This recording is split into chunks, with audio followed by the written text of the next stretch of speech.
guys and gals? Never hear from Drake Queen Gaming. It's something about on Twitter, the game you drag. Today I'm coming back at you in a Let's Play episode of Tennessee Shoichi's Path.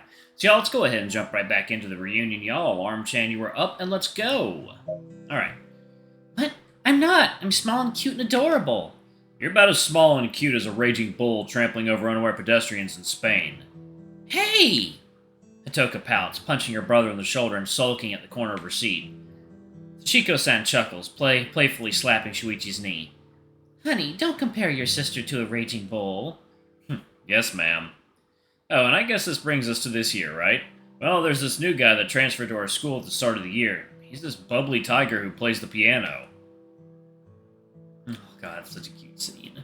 Shoichi continues to recount events to his family, smiling throughout the whole thing. He does leave out the part about the two of us being in a relationship now, to my great relief. Even if we were ready to be open about it, now really wouldn't be the time to start for that sort of reveal. Okay, one second. Okay. He gushes about even the most minor events, telling her everything in great, painstaking detail. It's like once he got going, he couldn't bring himself to stop. Chico-san merely nods along to his words to a pleased smile on her face, her eyes never leaving him. Shoichi sneakily grabbed my hand while speaking, squeezing it tightly. His tail wagged against the couch behind him, betraying the enthusiasm he tried not to show on his face. Hitoka and Sachiko-san were both the same, except they were a lot less guarded about their feelings. At some point, Hitoka scooted closer to her brother on the couch, leaning her head against his shoulder and listening to him speak in silence. In the middle of this happy family atmosphere, it was clear I stood out like a sore thumb. I quickly excused myself, deciding it was about time that the intruder left the scene and let the other three enjoy their family time in peace. Although Chico-san seemed sad to see me leave, none of them made any show of protesting my decision. While I wouldn't go so far as to say I was unwanted, it was clear even Shoichi now felt comfortable enough to be here without me. Which is only fair. After all, this is his family, not mine. At least not yet. With one last look at the three of them, I bid my farewells and walked out the front door. Several hours later, I sit lazily on the couch with my left leg propped up over the leg rest and the other one resting atop the coffee table. I'm trying my best to keep my eyes open and focused on the TV, but already I can feel the early stages of sleep setting in. It's not even that late, barely 8 p.m. I should not be this tired this early in the night. Dear God, what has happened to me? Am I an old man now? Yeah, fucking tell me about it. Aniki, are you alright? You look pretty out of it. I'm really tired, not sure why. I'm usually pretty good at staying up late. Should you be celebrating? At least this means you'll be able to sleep. I guess. My insomnia hasn't been that bad lately, so it's less of a concern today. I should probably get to making dinner, actually. You don't have to cook. Mom's home, remember? She's been locked away in her room working for the past 3 hours. I don't think she's coming out anytime soon.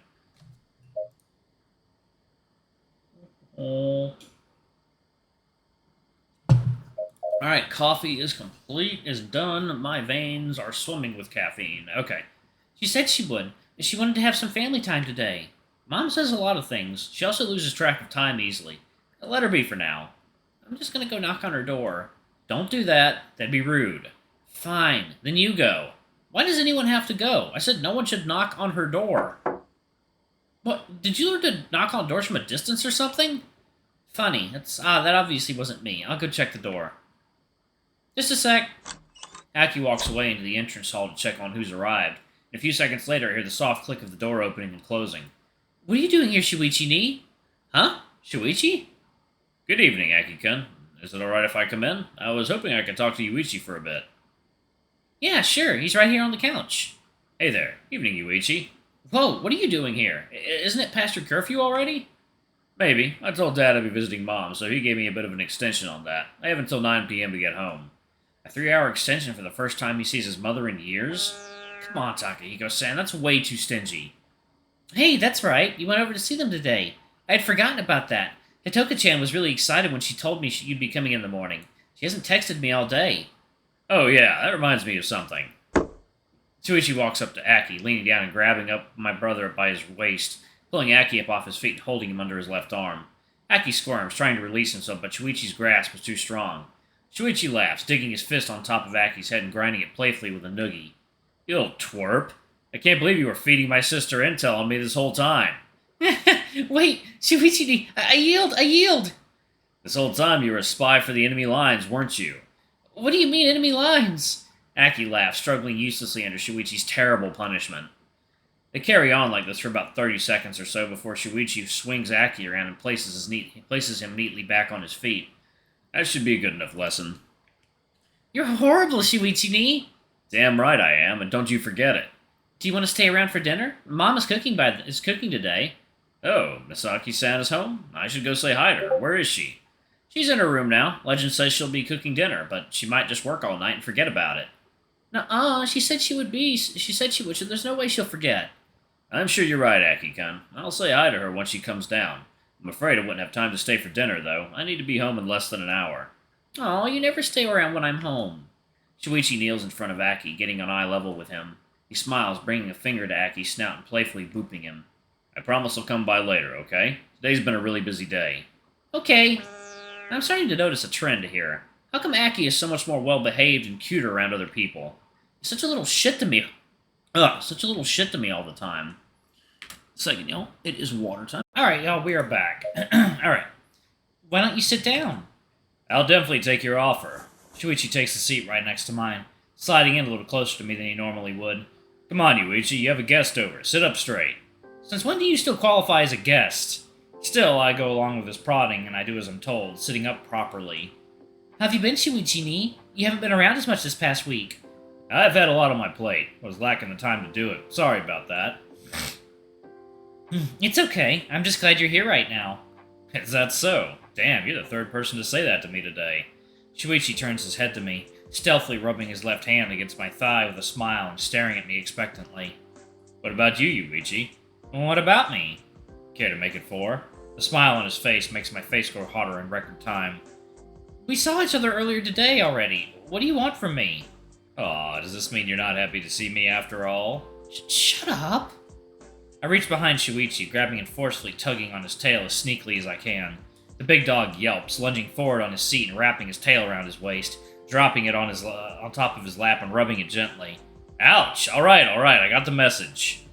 By the way, Shuichi-ni, how did you do with your exams? Aniki did pretty well despite not studying too much. Like, your lowest score was an 87, wasn't it? An 88, but you were pretty close. My highest score was 94 on the physics exam, although no real surprise there. Yeah, I remember seeing your grades up on the board. Still really frustrating that you can score that high while barely studying. I spend most of my time studying a ton, and I still barely managed to beat your score. Sorry, is this a thing I should apologize for? I'm not too sure. What were your lowest and highest scores, Shuichi-ni? My lowest was an 85 in philosophy. My highest was 100 in Japanese literature. Whoa, a perfect score! It was my only one. I got 95 and over on all 3 other subjects, but didn't manage to get a perfect score. The fact you're even still complaining with those grades baffles me. But then again, knowing what I know about you trying to convince your dad to let you continue with volleyball so by surprising you with extra high grades, I suppose I can understand it. You seem to be doing really well with your studies. And that should be good for when you take your college entrance exams, right? It's the hope. What colleges are... What colleges are you trying to apply for anyway? What do you even plan on studying? Dad wants me to study business and economics. He's making me apply to the literal top universities in Japan for those courses. So, if I pass in either of them, I'm going to be moving to Tokyo. Tokyo? That's news to me. Well, a degree in the top school would improve my chances of getting a good job, or something to that effect. Honestly, I'm not too sure I'd be able to get in, but he's making me apply to those anyway. He doesn't really believe in safety schools. He's having me apply to 5 universities. The top 2 are in Tokyo, so is number 5. The other 2 are in Kyoto and Kobe. So, no matter which one you go to, you won't be around anymore? Yeah.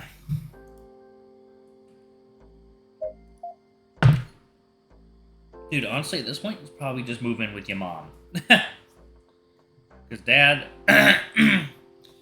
Dad is trying to force his life onto you. Yeah. Why didn't you tell me that? What difference does it make? You're moving to the US after you graduate. You're the one who won't be around no matter where I go to study. Ah. Now that he mentioned it, that's true. I hadn't even begun to think of that. I was too busy being all happy about our relationship and worried about his situation I didn't even stop to think of our situation. What's going to happen to us once we graduate? With me moving to the US, can we even still be together? Would we go on with a long-distance relationship, or would we... I don't want to think about that. Yuichi? Huh? Sorry, got distracted. Did you say something? Not really, you were just looking really out of it there for a second. Are you gonna be alright, Shoichi? If those universities are really that big, then it won't it be really difficult to get in? You must be going crazy studying for the exams. That's true, but I guess I might have a good chance. Our school is really well placed in national rankings, and I'm doing pretty well despite it. I have my own insecurities, but realistically, I think I'm in a good place. Besides, worrying about entrance exams is something all seniors deal with. I'm hardly the only one. Yeah, but other seniors aren't overworking dumbasses who don't know when to take a break. Can't say that for sure. I'm certain some of them must be like me. I'll rephrase. No one should be enough of a dumbass to not know when to take a break. Can't be that bad, can I? You're kind of flirting with the line. Jeez. Even a 12-year-old can call me out on it, and I know it really is time for me to reevaluate some stuff. I might be young, but we both know I'm definitely more mature than Aniki here. Hey! You're right about that. Don't agree with him! Was I supposed to lie? What the hell? Relax, you're way too serious about this stuff. We're just having a little goofy fun. It didn't sound like you were just joking. I never said we were just joking. I said we were having fun. I'll kill you. We both know you wouldn't be able to, though you're certainly welcome to try. Between Aniki and Shoichi, I already know who I wouldn't bet against. I hate you both. The two laugh, seemingly finding my suffering incredibly amusing for some reason. And you call me a dumbass. You're way too easy to tease, Shoichi. You're the one who's too good at doing it. I'm glad to be so. This is so unfair. Shoichi already made jokes at my expense even before we started dating, but now he's in an even better position to do so. Why does he affect me so much? Why do I let him affect me so much? I swear to God, this must be the Stockholm Syndrome. There's no other plausible explanation. Look at my brother, who is now smiling like a complete doofus, looking between the two of us with glee. What are you grinning so hard about? Actually, I'm going to go ahead and pause it right there, y'all. Thank y'all so much for watching. Don't forget to like, comment, subscribe, ring that notification bell, and check out our Patreon or YouTube memberships if you can. It always helps. But anyway, I love you all, and I'll see y'all in the next video. Bye-bye!